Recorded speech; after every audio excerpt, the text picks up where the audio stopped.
Welcome to the Generational Edge with Kristina Green podcast. I am Kristina Green, your generational translator. I am your referee for the generations in the workplace, in the wild.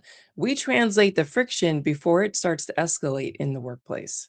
My guest today is Lisa Smith, the managing director of people and culture at the Managed Funds Association, where she leads talent, performance management, learning and development, and leadership strategy across a global organization.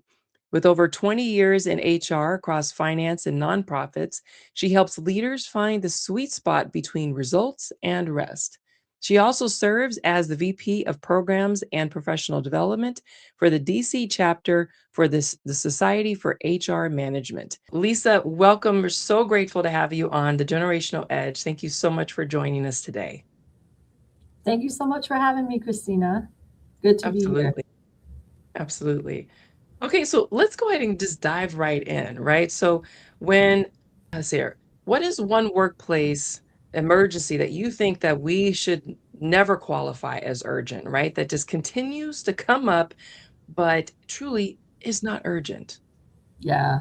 So my favorite one is I need that new hire to start yesterday, right? So it's someone is either transitioning out, we know when they're leaving, or there's a situation where we have to separate with a employee, and that manager saying to me, "Hey, I need that person yesterday," and the expectation is that we have this seat filled, right? Probably in 2 or 3 weeks. That's Right. probably never going to happen. There's so much planning that takes place in hiring a new person to the organization, and a lot of thought goes into that. Yeah. So it's back to this age-old assumption where I'll say folks, right, will believe that HR is fully responsible and capable, AKA via either a genie in a bottle or a magic wand, right? One of the Right. two. So make it happen. If I need them gone, I need you to make them gone now. Or I need them here now because we have all of this work to do, right? And so Correct. you're not a miracle worker? No, not. I mean, sometimes I can be, but for the most part, a lot of my work, there's a lot of planning. There's a lot of different people that are involved in the planning. There's a lot of conversations that have to happen. There's a lot of recalling that has to happen. So, yeah, we do it in a very thoughtful way. And when I say Right. we, I mean HR leaders. Right. And I think that's the key, right? It's the thoughtfulness that goes into those next steps. We create this culture ourselves. If so, why do you think that is? I think it has to do with what is happening in the environment, what we bring in as individuals from our own family life, friendship life, kind of the experiences that we bring into it. So I think there's many different reasons of what we call, equating chaos with competence. There's many reasons that that does occur. I think too, folks are glued to being fast in their decision making.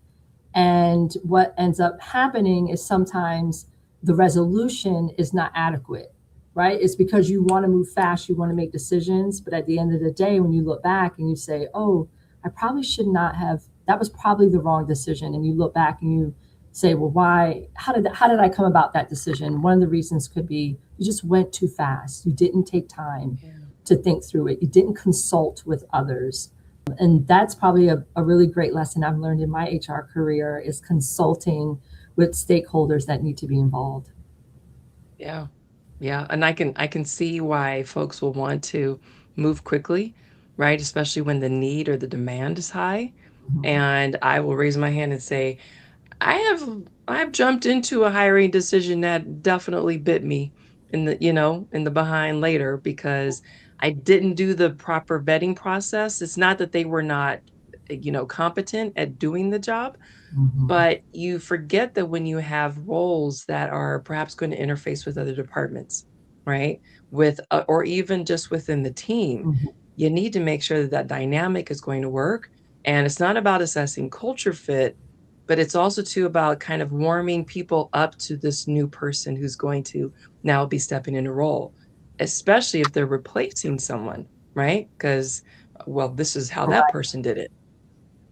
Humans are different, Mhm, right? mhm. So, And I okay. love that you said that because what it reminds me of is the term, and this is a business term, but in HR we used to use this a lot, right? Kind of me growing up in years back, I'm thinking like the early 2000s is this term called buy-in, having the Ah, buy-in of your leadership, right? But right. also having the buy-in of the team members. And that is one thing that I would say, that process when you're going through interviewing, having the buy-in of that team, of that manager, of the leadership team, depending on the level of the role, is so critical for that transition for that new person coming in, and also the transition into, the existing staff receiving that new person.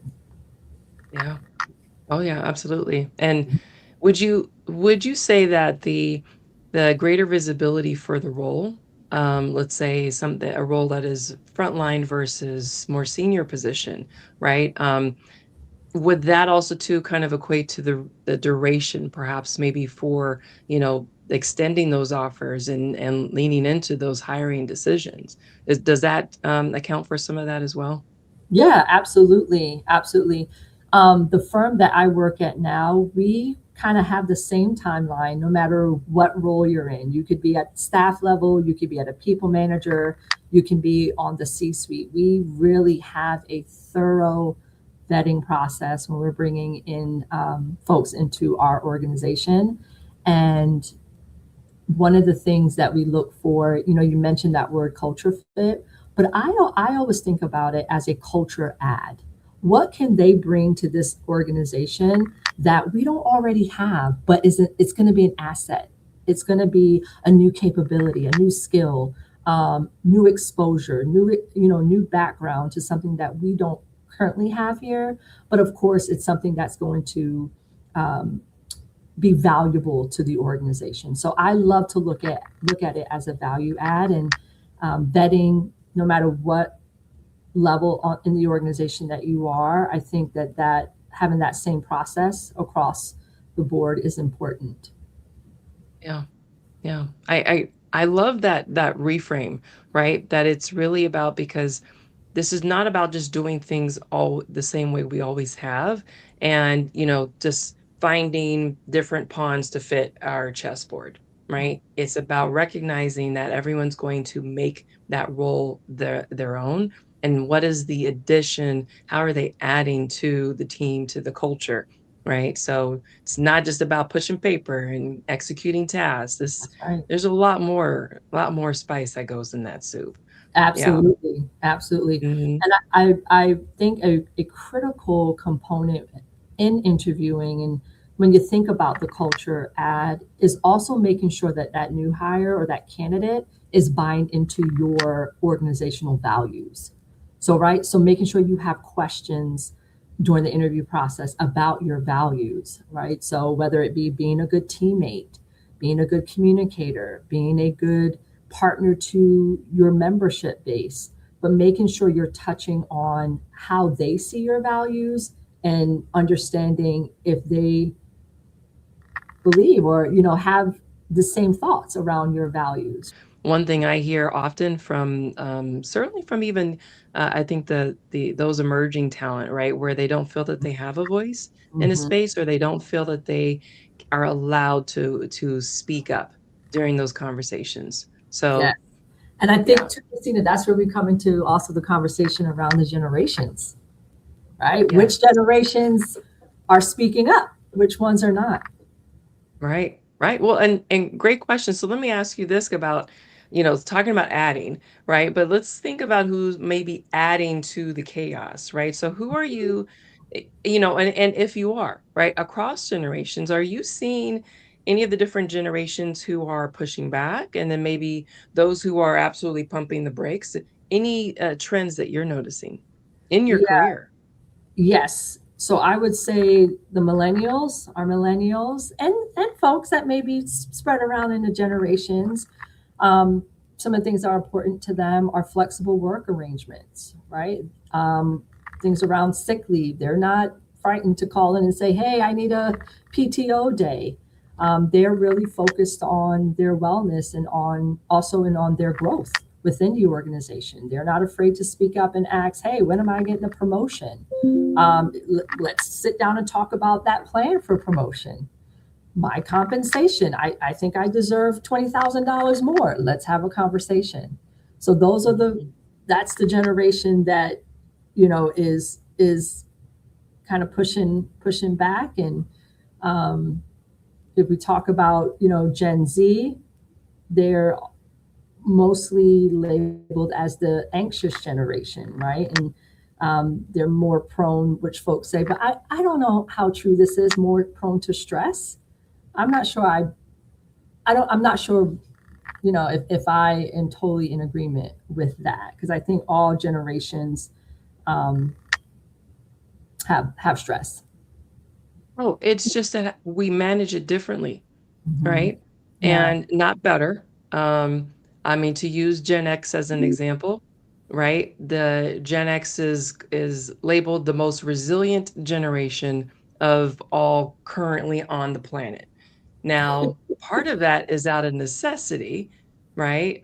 So it's no shame. I'm a Zennial, 79. So like the Okay. last year or so of the Gen X, but what I say is that Gen X in many ways, the badge of honor are actually is a lot of the war wounds, right? Hmm. How they built the resilience. They built the resilience out of, some would say, out of neglect, out of the feeling of abandonment, out of not having a voice, right? Remember, there's the kids table at Thanksgiving, right? Or Hmm. family gatherings. There Hmm. is adult conversation that you are not part of, so don't interrupt, right? There's a lot of that, I'll say, just uh, the family dynamics that absolutely have come into the work environment. And so when you think about stress, I mean, boomers have stress. Everyone has stress, right? Hmm. It's just how they're responding to it, especially in the workplace, is very different. Boomers, you will never hear them complain about stress because it is par for the course. They were raised and in the corporate environment, they don't complain about anything because they were never told that they could. Gen Yeah. X is completely just like faded into the shadows. Please leave me alone. I manage my stress by myself, kind of Right. thing, right? Millennials are like, coping with one another, right? Yeah. So they're talking to one another about like what is this nonsense, right? And so they're comparing notes. Gen Z are like, wait a minute, you need to hold space for my stress, Hello. right? I need to be able to tell you about what you're doing is stressing me out. Right. I love that you use that example about the kids' table, right? 'Cause I'm with you there in that generation as well. And I do remember Thanksgivings and Christmases where we were at the kids' table and, knowing your place. And when your folks were talking, you can't interrupt. And you can only interrupt in my household was, for what they would call it emergency, right? You had to let the grown folks talk. But yeah, you're right. I Right. mean, as I look at my career and early on in my career, did I feel comfortable speaking up? I did not. I did not. And as any of us grow and we kind of go through different experiences and we see these other generations coming in and how, open they are and how transparent they are, and they're not shy, right? Because I have Gen Zs and I have alphas in my household right now, and they'll let me know. They'll let me know the time, and they're not Yeah. in a respectful way because mom has a respectful household, but they are definitely not scared to speak up. Yeah. Well, and you've heard me use this term before, corporate parenting. So how Hmm. we bring ourselves, how we were parented and how we parent in many ways comes out in kind of the foundation of our leadership style.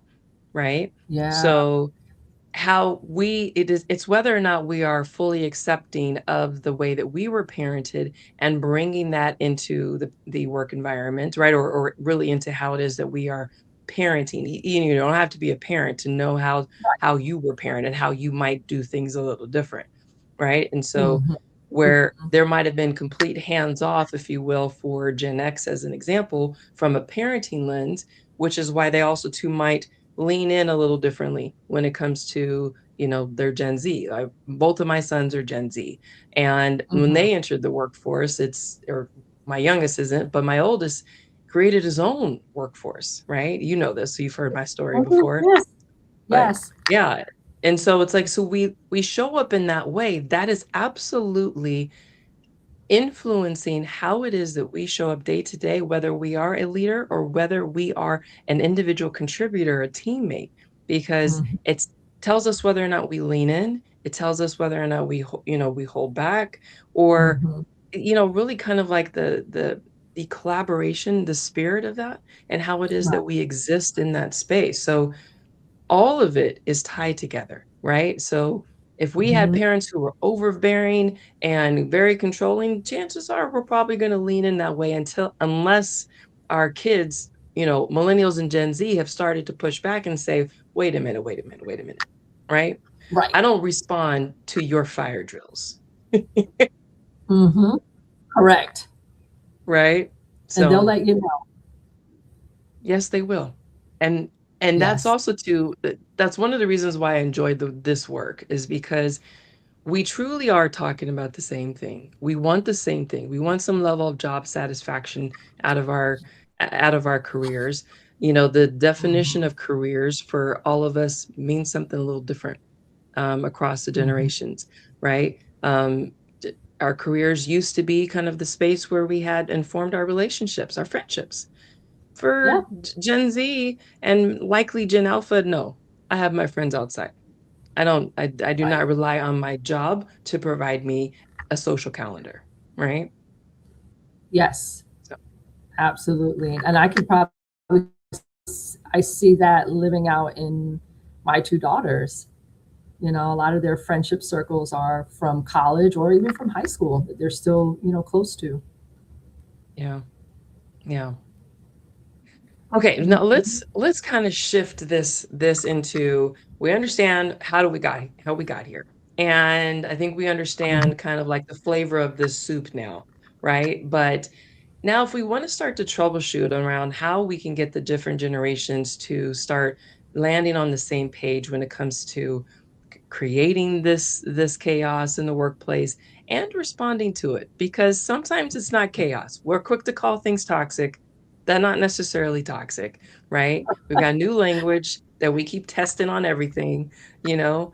Just Yep. because somebody passes you a paper doesn't mean that they're passive aggressive, or lots of different things, right? Or someone asks you to turn your camera on during Zoom doesn't mean that they are possessive, controlling, micromanaging. I Right. mean, All the they could be things. all those things, but that's not what that necessarily means. So, how do we now start to Right. take some steps forward, right, where we can start to land on the common page of what urgent is, right, and what's not just noise? So, any thoughts about that, or about how we might be able to kind of take a next step forward? Mhm. Yeah, I think that you have to have open communication, right? Your communication has to be open, it has to be clear, it has to be, what I like to say, proactive, right? And kind of getting ahead of what I always say, like, don't let someone write the story for you. You come with the story, right? So if that means you're working with your colleague and you say, hey, I'm going to review those expenses every Friday by 11 a.m. so that you can then do the processes that you have to do, right? So being open, clear, and transparent with your communication and with your expectations. How many times have we gotten an email? Maybe it's, hey, I need you to update that spreadsheet. And you're like, okay, great, I'll get it done with no expectation of time, no expectation on how, you know, detailed they want that spreadsheet updated, what they want in the spreadsheet, etc. So the more that you can be clear, concise, and make sure you're hitting all your details and logistics, the better it is for that relationship, and also for to kind of de-escalate, or I should say define, is it urgent, is it not urgent. Yeah. The other thing that I like to encourage staff on is in urgent things that they may mark as urgent is resolving issues before they come to HR. Yeah. Yes. And this happens, right? They'll come and they'll say, hey, so and so said this or did this, or well, and I think this, okay, but did you share that with them? No, haven't had that conversation. Right? And it's like, all right, go and have that conversation. And then you give them a little, you know, suggested um, phrasing, or how that conversation should go and how they should think about the responses. And guess what? 9 out of 10 times, it gets resolved without anything escalating or anything becoming an urgent issue. Yeah. Well, and they immediately, I mean, it speaks to the stigma that seems to follow HR everywhere, or at Mm-hmm. least that I'll say in my career. Mm-hmm. Anytime HR has been present on my call with my manager, or me as the manager or the leader, it's never been the good energy, right? It's kind of, and forgive me, because I am not trying to associate HR with this profession, but I will Okay. tell you the elevation in blood pressure, right? When you see HR has joined the meeting with your leader, I have equated that to seeing the sirens, the lights in your rear view mirror getting pulled over. Like, oh, what did I do wrong? What did I do wrong? Right? Right. Feeling back on your heels. And I love Yeah. how you are ensuring that leaders, one, feel empowered to have a conversation themselves, and you're reminding them of the step that they should take before they come to HR. Right? This Mm-hmm. is, you all are not the mediator to have you're not the therapist, the marriage counselor who'd be like, he did this thing yesterday that I need to talk to him about, but I only want to do it in front of you. Right. I wasn't there when you said your vows. Why are you trying to bring me into it? Why am I involved? One thing that Exactly. I can um, share from my own experience as a HR leader and being in this space for over 22 years and just growing in HR is the importance on building relationships with your staff. Yes. You don't want the first time that they need to come in and have a performance conversation with you know, you and their manager, to be the first time that you're ever speaking to them or really having a genuine conversation. You know, I call myself modern HR. I am not what HR used to be. You know, when you think about HR policies, I'm writing you up, Yeah. you know, I'm writing this Yeah. disciplinary action against you. No, I want to ensure that folks feel safe coming to work, that they are learning, that they are growing, that this is an environment that they feel they can bring their expertise and that it's valued. So, Yeah. one of the things that I have learned, Kristina, throughout my career as an HR professional is the importance of growing and nurturing genuine relationships with your colleagues. And even in the Oh, CI. yeah. That is such an important point. Um, and thank you for saying that, because I think that's the bridge of evolution that we're on, right? Mhm. And so, and I love that you're framing this as modern HR, because truly, I think in many ways it's putting the human back into HR, right? It's Yes. recognizing that those relationships, the reason that HR was formed was not to be an extension of legal, right? Internally, you know, there's this thought around HR is, essentially just there to protect the company. Mhm. In many ways, absolutely, but in many ways, you all also too are the facilitator of the proaction, right? Of preventing many of those issues from ever even becoming an issue by creating the structure of clarity, right? By Mhm. creating the empowerment for leaders to have conversations, no matter how challenging they might be, right? Mhm. And carrying that torch. So um, that just speaks, I think, to your certainly to your expertise and your experience. So, Lisa, thank you for that nugget. That I'm writing that one down. Oh, you're most welcome. Absolutely. Let me ask you this. Okay. So now when we turn to, let's talk about decoding the generations. So this term comes up a lot for me about the forgotten generation. We Mhm. hear it every time someone wants to call out the generations on national newscasts. We always see Gen X is always omitted from, for some reason is always omitted from any of those figures.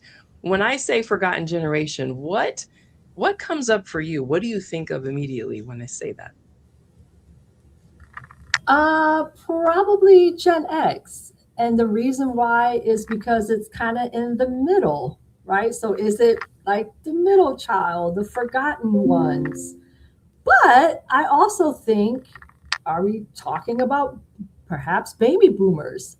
Because they've just been in this for so long. Are they just like, that's just that's just Joe over there, we'll leave him alone.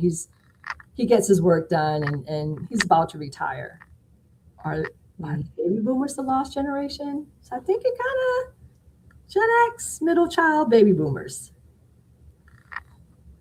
Well, every generation gets some kind of a nickname, right? And essentially, every generation is assigned a letter, and which is why we're back at Gen Alpha after Gen Z. Now, the term or the nickname forgotten generation is always attributed to Gen X because of the resiliency, I'll use the term abandonment, the potential neglect, right, of an entire generation. I mean, there was no other generation that had was it a 9 or a 10 p.m. commercial that was supported by the public broadcasting to say, it's 10 o'clock. Do you know where your children are? Who has to be reminded that they, one, have children, and two, need to make sure that they know Sure. where they are? So I feel like Gen X has earned Correct. the nickname in many ways, and so they wear it as a badge of honor because, and I see the kind of the discussions right now that speak a lot around, yes, we are forgotten, please leave us forgotten, right? We're at the point We're in good. our right, in our lives, we no longer need any recognition or any type of please. That happened 11, 12 years old, you know what I mean? I would have loved for my parents to have known, that I was, I don't know, jumping off of bridges or something like that. Here's Right. some, right? Literally, Gen X is the survival of the fittest because those who are still alive today, right? They are the most resilient of their generation, apparently. So Yeah. yeah, so but when we think about it in the workplace, right, there can be this sentiment around feeling forgotten, feeling kind of left behind, or assumed to be fine. And so I think every generation actually could kind of uh, wear this nickname to some extent, right? Hmm. Where we are right now in the workplace, boomers could feel like the forgotten generation because they may feel that their voice has been silenced, you Right. know? Right. Um, they make up about 5% of the remaining workforce, and Mhm. oftentimes that's by choice, sometimes that's out of necessity. And so they may feel forgotten as if their knowledge is no longer being, I think, valued, Mm, right? And their voice is no longer being heard in mm. certain spaces. They may feel this way, and if they resonate with the forgotten generation.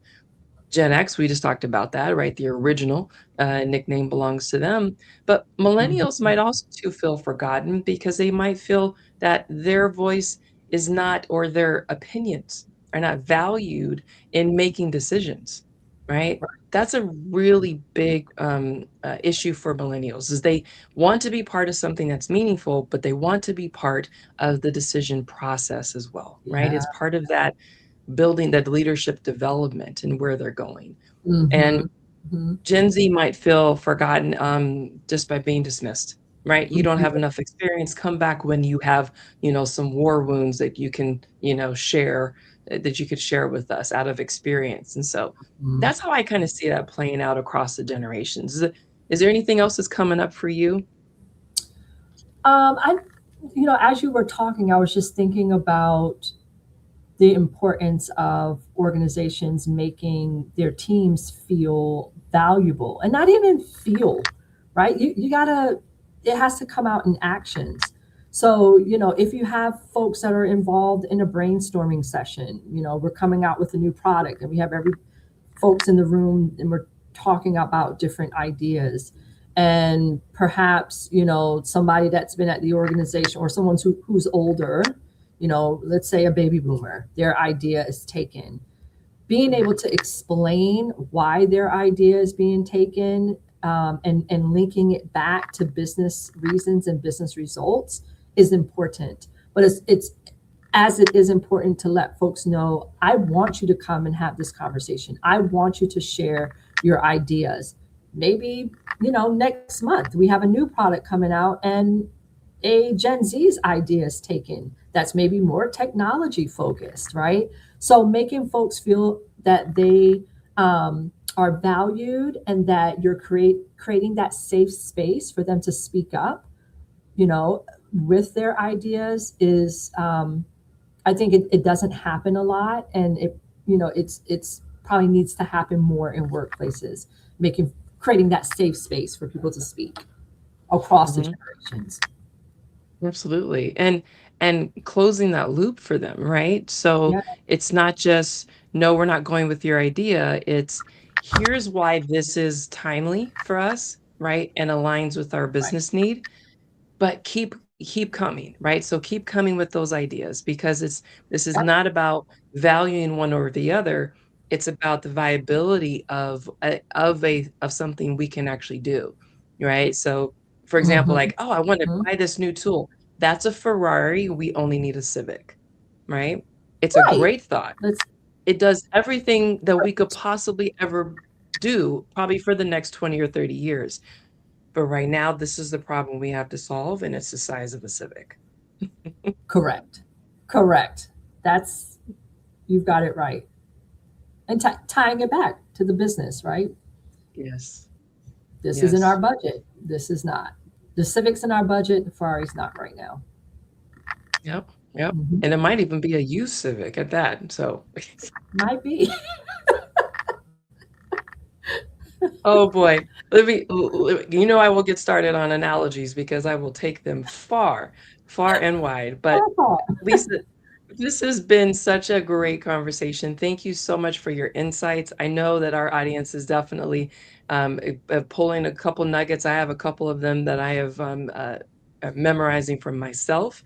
But now I also too know that people are going to want to maybe connect with you to say, hey, how do I start to follow, Lisa and her insights? Because you must be connected to some other really great folks as well. So how can others learn how to connect with Lisa? Yes, thank you, Christina. It was great being here and talking with you about this fun topic of generations. People can find me on LinkedIn. Search Lisa A. Smith, and there you see my QR code. So link up with me, follow me if you have any questions, or you want to do some thought leadership, or you want to share if you have a product, an HR product, or you just want to get involved more. In connecting with other HR professionals. I also serve on the board of DC Sherm. So I do all of their program and professional development with a committee of fantastic individuals. So you can connect with me there. And we do have some in-person events for planned in 2026. So looking forward to connecting. Absolutely. Yes, thank you. And please definitely use that QR code on the screen. That will take you directly to Lisa's LinkedIn page so you can get connected for all of the good reasons that Lisa was just outlining. So Lisa, thank you so much for your time today and lending us your expertise in this space.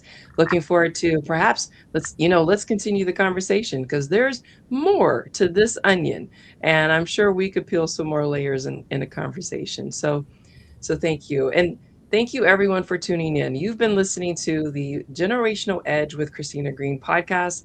And if the episode felt a little uncomfortable or right on the nose, I've heard that before and I definitely agree it resonates, then share this with someone. Follow us along because we're going to continue to break these conversations open. We say the quiet part out loud, we get honest in these conversations. So thank you very much for joining us. And until next time, take care.